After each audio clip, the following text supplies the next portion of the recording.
Good evening and welcome to 365 Days of Amazing Stories with Theo Mera. Here we are on day 153 of 2025, and I'm continuing the story of the King of the Wind.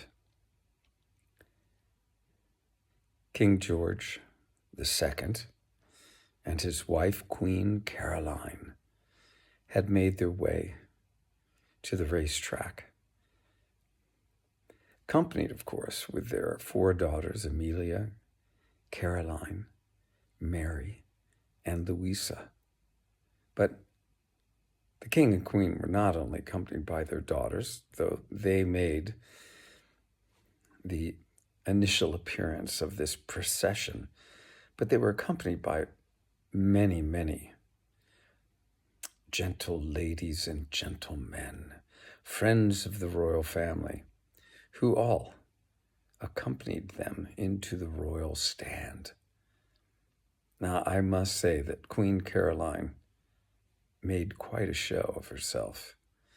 She had on a dress with hoops, and it was embroidered with pearls. And she also wore pearls around her neck. Quite a sight she was, and of course, much taller than her husband.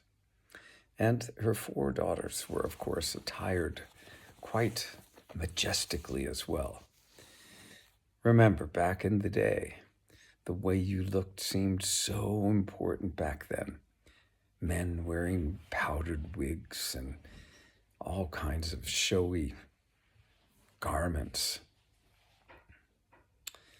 So you can imagine what the royal stand looked like.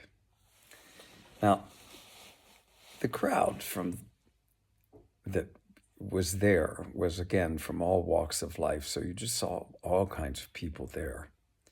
But everyone was delighted that the king and the queen were there. And the entire crowd had applauded them and shouted things like, "Long live the king and queen," as they had come in. So it was quite a deal. The applause was just finally settling down when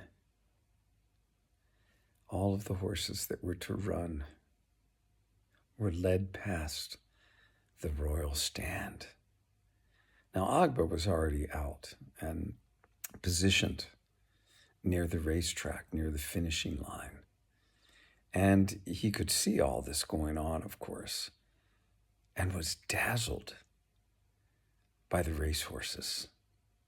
Each one was wearing a blanket and a hood of their stable colors, and each was different than the other. To Agba, it was as if heaven had dropped the most beautiful flower petals upon the earth.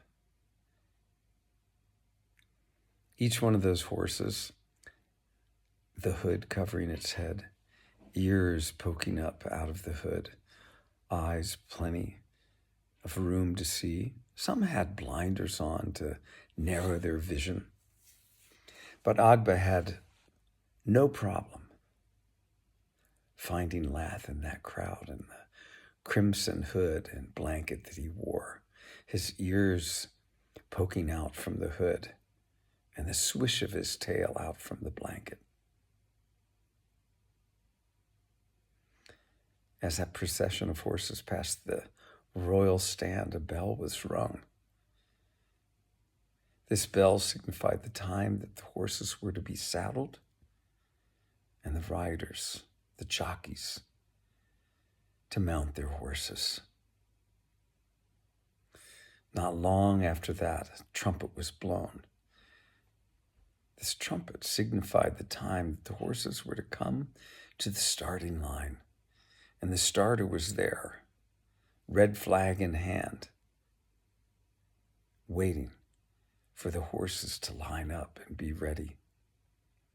The horses, they were nervous. I mean, if you've ever watched or seen a horse race of today, the horses, they're hard to keep in their where they stand before the race begins. They're just raring to go. And in this case, the horses just all lined up on a line. So you can imagine what would go on there at that line. Horses dancing from side to side, pawing the ground, and riders positioning their horses to try to get the best start. There's great commotion going on, and Agba has his eyes glued to Sham's son, Lath. And we'll leave the story there.